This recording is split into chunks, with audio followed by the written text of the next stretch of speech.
got to say, if Dale were here, he would have encouraged everyone to sing along with him. He would have loved hearing everyone sing, and he especially would have loved hearing his great-grandkids sing Amazing Grace. That would have delighted him.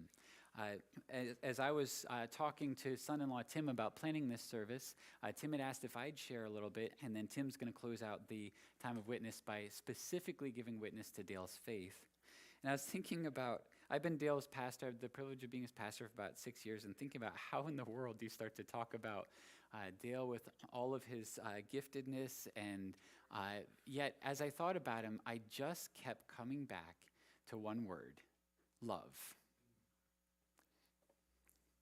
I didn't think I'd get emotional, but even just thinking about his love, I just wanted to reflect on his love, and his love for the world, his love for people, his love for family, and ultimately, and most important, his love for God.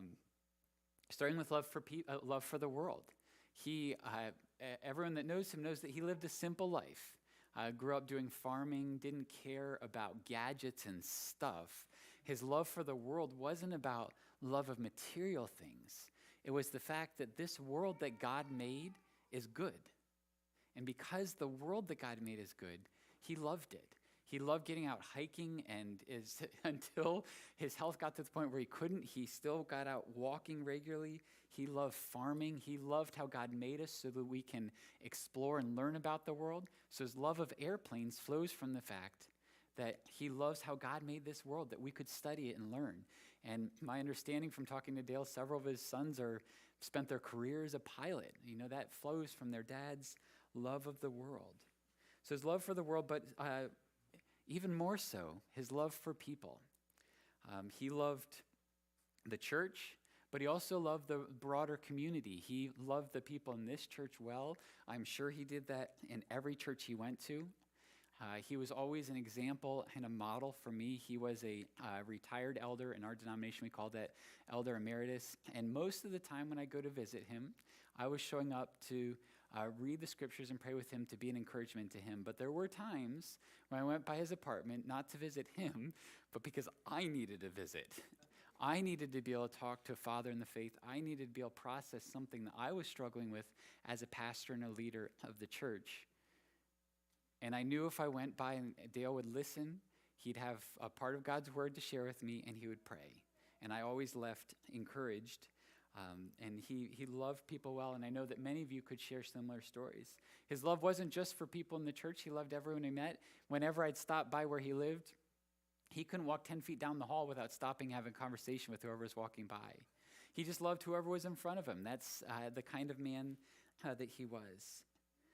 Another way that was just really fascinating to me to see his love for the church. One time he and I were talking about the music that we sing Sunday mornings here, and he said, those aren't really the songs that touch my heart. And he said, but you know what? I love the songs at this church, because if it's a song that I don't know, I just look around the room and find someone, look around at people's faces and body language and find someone that's worshiping. Everyone's body language is different. And he said, if they love singing that song to God, then I can love singing that song to God. In a culture where churches are constantly fighting over cultural issues, what a testimony of love for other people. You couldn't talk about Dale's love without talking about his love for family. One of my favorite things about visiting him was his wall with family pictures.